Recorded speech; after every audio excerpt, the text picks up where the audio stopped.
Hello everyone, my name is Shambhavi and welcome back to my channel Fun with Data Science.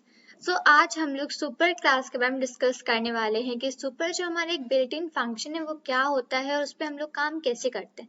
तो सबसे पहले मैं आपको इसकी डेफिनेशन बताती हूँ that super is a built in function which refers the proxy of object which helps to refer the super class। अब इसका क्या मतलब है ये हम लोग एक एग्जाम्पल से देखते हैं। तो सबसे पहले यहाँ पर मैं एक क्लास बना लेती हूँ और मेरी फर्स्ट क्लास का जो नाम है मैं उसको 1 देती हूँ। तो मैंने यहाँ पर एक क्लास 1 बना ली। आफ्टर दैट मैं यहाँ पे dev init इसका जो सेल्फ कंस्ट्रक्टर है वो बना लेती हूँ और नेक्स्ट आके यहाँ पर मैं एक प्रिंट स्टेटमेंट में लिख देती हूँ like 1 and let's say space init। Okay, तो जब हमारे क्लास 1 हमारी जो एक्सेस होगी तो हमको यहाँ पे जो प्रिंट स्टेटमेंट है वो 1 underscore underscore init underscore underscore मिलेगा। और आफ्टर दैट मैं यहाँ पर एक सेल्फ में एक आर्ग्यूमेंट भी पास करना चाहती हूँ, तो मैं उस आर्ग्यूमेंट को लेट्स से मैं यहाँ पर नेम पास करती हूँ। ओके, तो मैं यहाँ पे अपने जो प्रिंट स्टेटमेंट है उसमें भी लास्ट में यहाँ पर एक नेम पास करती हूँ। तो ये मैंने अपनी फर्स्ट क्लास बनाई, उस क्लास का नाम था 1। आफ्टर दैट मैंने यहाँ पर init फंक्शन बनाया। देन init फंक्शन में मैंने यहाँ पर सेल्फ और उसके साथ एक आर्ग्यूमेंट पास किया दैट इज नेम और मैंने अपनी प्रिंट स्टेटमेंट में 1 init और आफ्टर दैट उसके नेम यहाँ पर पास कर दिया। राइट, तो ये तो हम लोगों ने अपनी पहली क्लास बनाई। अब मैं अपनी सेकंड क्लास बनाती हूँ यहाँ पर और एक सेकंड, ठीक है। अब मैं अपनी सेकंड क्लास का जो नाम है उसको 2 दे देती हूँ। मैंने फर्स्ट क्लास जो है 1 नाम से बनाई, तो सेकंड को 2 से बना लेती हूँ। और इसके बाद मैं यहाँ पर वापस से जो हमारा init फंक्शन है उसको बनाती हूँ def init और अंडरस्कोर अंडरस्कोर और मैं यहाँ पर ब्रैकेट में सेल्फ पास करती हूँ, तो सेल्फ पास ऑटोमेटिकली हो गया। अब मैं यहाँ पर जो हमारा वेरिएबल नेम है उसको मैं यहाँ पर पास नहीं कर रही हूँ। अब मैं यहाँ पर करने के वाली हूँ, मैं यहाँ पर सिंगल इनहेरिटेंस करने वाली हूँ। सिंगल इनहेरिटेंस में आप लोग को ऑलरेडी बता चुकी हूँ कि क्या होता है। तो सिंगल इनहेरिटेंस में हम लोग एक क्लास बनाते हैं, उस क्लास के अंदर दूसरी क्लास को इनहेरिट करते हैं। मैं अपनी 2 क्लास में जो मेरी क्लास है उसका नाम है 2, मैं उसमें 1 वाली क्लास को यहाँ पर इनहेरिट करने वाली हूँ। ओके, तो मैंने यहाँ पे जो हमारी 2 क्लास थी उसमें 1 क्लास को इनहेरिट कर दिया।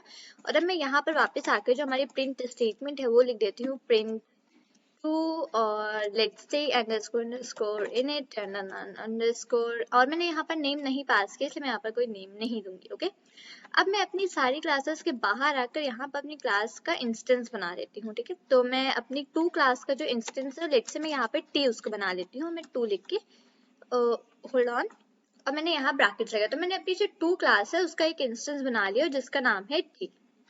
तो ये तो मेरी क्लास यहाँ पर बन गई और मैंने अपनी क्लास का इंस्टेंसेस बना लिए। अब जब मैं आपको यहाँ पर मल्टी लेवल इनहेरिटेंस वीडियो में मैंने आपको बताया था कि हमारा जो भी लास्ट में यहाँ पर जैसे कि अगर मैं यहाँ पर इसको प्रिंट यहाँ पर रन करने वाली हूँ इस प्रोग्राम को, तो मुझे यहाँ पर 2 init यहाँ पर प्रिंट होकर मिले क्योंकि हमारी क्लास का जो लास्ट यहाँ पे init फंक्शन होता है वो प्रिंट होता है। अब init फंक्शन क्या होता है तो मैं आपको बताती हूँ। init is the first function which is called when instance is created. तो जब भी हम लोग किसी क्लास का इंस्टेंस क्रिएट करते हैं तो उसके बाद जो सबसे पहला फंक्शन कॉल होता है वो init फंक्शन ही होता है हमारा।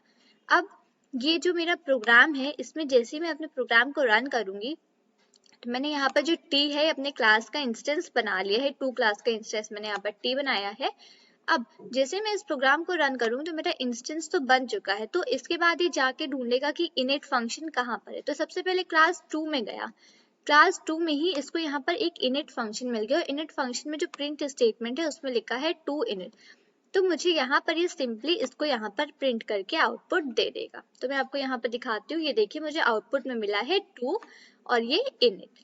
तो इस वजह से मुझे यहाँ पर ये 2 init मिला, इस वजह से मुझे यहाँ पर ये जो 1 वाला मैंने प्रिंट कर रखा है मुझे ये इसलिए नहीं मिलेगा क्योंकि जैसे ही मैंने अपने क्लास का इंस्टेंस बनाया था उसके जस्ट ऊपर मैंने यहाँ पर जो अपनी 2 क्लास है उसमें मैंने 2 init को प्रिंट कर रखा है। तो इसको सबसे पहले हमारी इस क्लास में जाके ढूंढेगा क्या कोई यहाँ पर init फंक्शन है और जैसे ही उसको init फंक्शन यहाँ पर मिल जाएगा वो सिंपली मुझे आउटपुट जो भी उसमें प्रिंट स्टेटमेंट में लिखा हुआ मुझे यहाँ पर प्रिंट करके आउटपुट दे देगा। अब अगर मुझे यहाँ पर अपनी जो फर्स्ट क्लास है दैट इज 1, अगर मुझे यहाँ पर इसका जो init फंक्शन है मुझे यहाँ पर इसका init फंक्शन यूज करना हो तो वहां पर हम लोग यूज करते हैं सुपर कीवर्ड। तो यहाँ पर हमारा जो सुपर फंक्शन होता है उसका काम आता है। अब वो हम लोग लिखते कैसे, उसको डिक्लेयर कैसे करते हैं वो मैं बताती हूँ यहाँ पर। सो लेट्स से मैं यहाँ पर लिखती हूँ सुपर, ओके, मैंने सुपर लिखा, उसके बाद मैं यहाँ पर ओके होल्ड ऑन, मैं यहाँ पर सुपर लिखने के बाद यहाँ पर ब्रैकेट्स लगाती हूँ क्योंकि ये हमारा एक फंक्शन है और फंक्शन के बाद हम लोग ब्रैकेट्स लगाते हैं।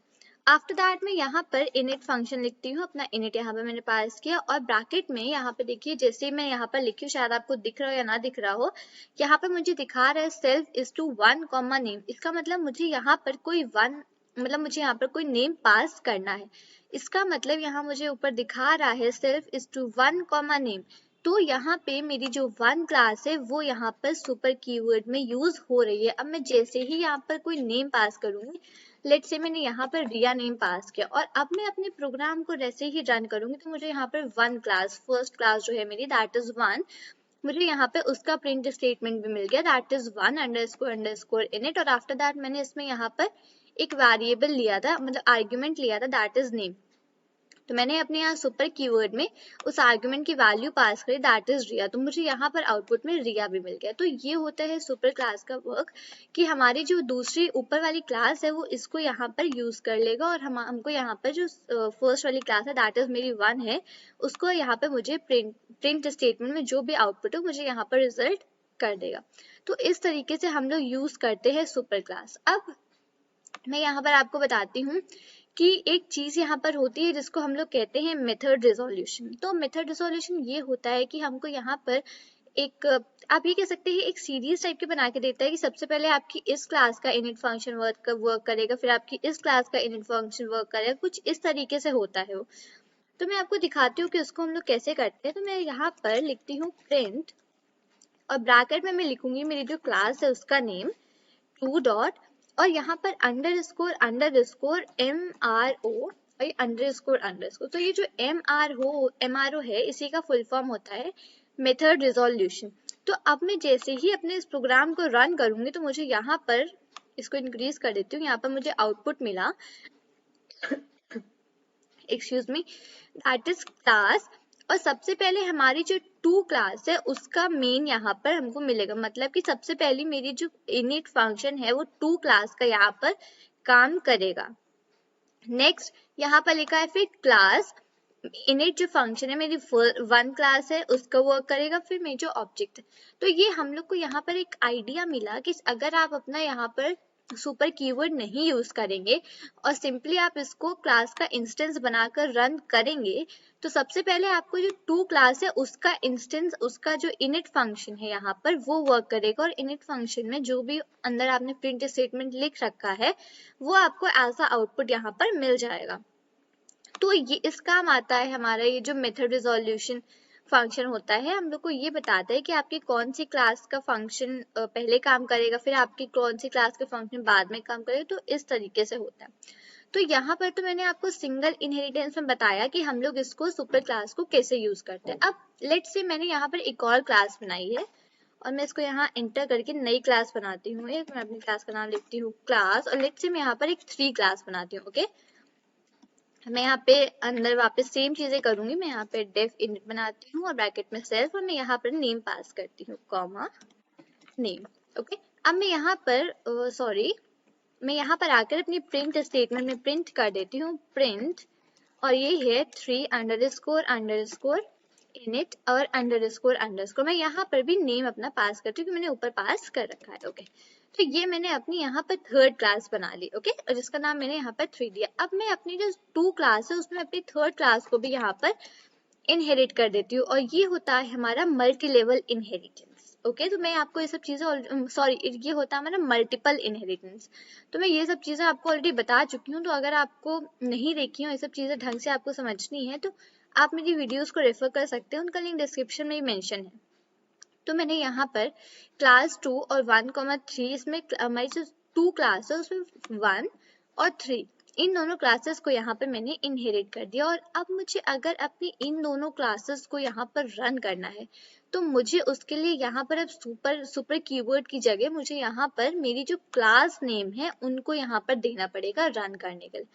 तो मैं आपको बताती हूँ कैसे। मैं इसको अपनी सुपर क्लास को यहाँ पर कमेंट करती हूँ, मुझे यहाँ पर जो है मुझे अपनी क्लास का नेम देना पड़ेगा सबसे पहले, और आफ्टर दैट मुझे यहाँ पर क्लास का इनिट फंक्शन यूज करना पड़ेगा। तो कुछ इस तरीके से लिखना पड़ेगा 3 डॉट अंडरस्कोर इनिट, और ब्रैकेट में मुझे सबसे पहले तो एक सेल्फ फंक्शन को हमारे पास करना पड़ेगा।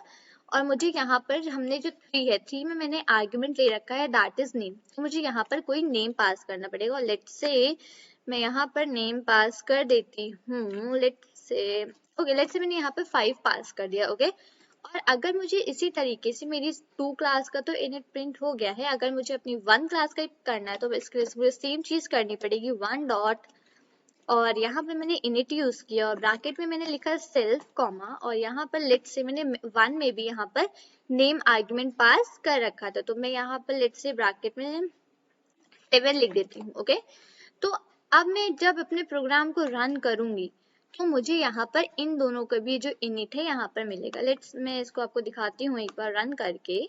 ओके तो ये देखिए, सबसे पहले यहाँ पे देखिएगा, सबसे पहले हम लोगों ने 2 इनिट जो था हमारा, जो मेरा सबसे पहला फंक्शन है, जब मैंने इंस्टेंस बनाने के बाद मेरा जो इनिट का सबसे पहला है वहां पे ये गया, तो मुझे 2 इनिट इसने प्रिंट करके दिया। आफ्टर दैट मैंने यहाँ पर लिख रखा है 3 डॉट इनिट सेल्फ कॉमा 5, तो देन मुझे आउटपुट मिला 3 underscore init underscore 5। After that मैंने यहाँ पे 1 वाला जो हमारी क्लास है उसके लिए मैंने इनिट बना रखा है, तो मुझे यहाँ पे 1 वाली क्लास का इनिट मिल गया। अब यहाँ पर एक और चीज, जैसे कि मैंने अपने यहाँ पर 2 क्लास में जो हमारी 2 क्लास थी उसमें मैंने 1 और 3 इन दोनों क्लासेस को यहाँ पर इनहेरिट कर दिया है। तो अब मुझे यहाँ पर जब मैंने अपना MRO मतलब कि मेथड रिजोल्यूशन को प्रिंट किया, तो मुझे यहाँ पे आउटपुट क्या मिला है, ये मिला है मुझको कि सबसे पहले आपकी जो 2 क्लास है वो यूज होगी, उसका इनिट फंक्शन, फिर आपकी जो 1 क्लास है उसका इनिट फंक्शन, और फिर आपकी जो 3 क्लास है उसका इनिट फंक्शन यहाँ पर यूज होगा। अब ये कैसे यहाँ पे बता रहा है ये मैं आपको बता रही हूँ कि जैसे कि मैंने यहाँ पर जो मेरी 2 क्लास थी ये वाली, मैंने 2 क्लास को सबसे पहले किया, उसके अंदर मैंने फर्स्ट पोजीशन में 1 क्लास को इनहेरिट किया और सेकंड पोजीशन मैंने 3 क्लास को इनहेरिट किया। इसीलिए मुझे यहाँ पर कुछ ये ऑर्डर मिल रहा है कि सबसे पहले आपकी 2 क्लास यूज होगी, देन आपकी 1 क्लास का जो इनिट फंक्शन है, फिर आपकी 3 क्लास का। अगर मैं इन दोनों चीजों को यहाँ पर रिवर्स कर देती हूँ, लेट्स से मैं यहाँ पर सबसे पहले 3 लिख देती हूँ और मैं यहाँ पर सेकंड पोजीशन पे 1 लिख देती हूँ, तो अब मुझे ये कहेगा कि सबसे पहले आपकी 2 क्लास का फंक्शन इनहेरिट होगा, आई मीन आपका 2 क्लास जो है उसका इनिट यूज होगा, ये देखिए, फिर मेरी 3 क्लास का इनहेरिट फंक्शन इनहेरिट यूज होगा और फिर मेरी यहाँ पर जो 1 क्लास है उसका इनिट फंक्शन यूज होगा। तो ये जो हमारी लास्ट क्लास होती है जो भी हम बनाते हैं, अगर हमने उसमें कोई इनहेरिटेंस यूज किया है तो ये उसके पूरे प्रोसीजर पे डिपेंड करता है कि आपने किस तरीके से जो क्लासेस है उनको किस पोजीशन पे इनहेरिट किया है। जैसे ही आप क्लासेस की पोजीशंस जो इनहेरिट कर रखा है आप उनको चेंज करेंगे, तो आपका ये जो MRO है मतलब मेथड रिजोल्यूशन, वो आपका यहाँ पर चेंज हो जाएगा। तो मेथड रिजोल्यूशन सिर्फ इसी काम आता है कि आपको वो ये बताता है कि सबसे पहले आपकी किस क्लास का इनिट फंक्शन यूज होगा, फिर आपकी किस क्लास का इनिट फंक्शन यूज होगा, और आफ्टर दैट आपकी किस क्लास का इनिट फंक्शन यूज होगा। सो आई होप आपको यहाँ पे सुपर कीवर्ड पूरी ढंग सही तरीके समझ में आया होगा, तो क्या होता है, हम लोग इसको कैसे यूज करते हैं। So this is all for this video. Till then, thank you and bye bye.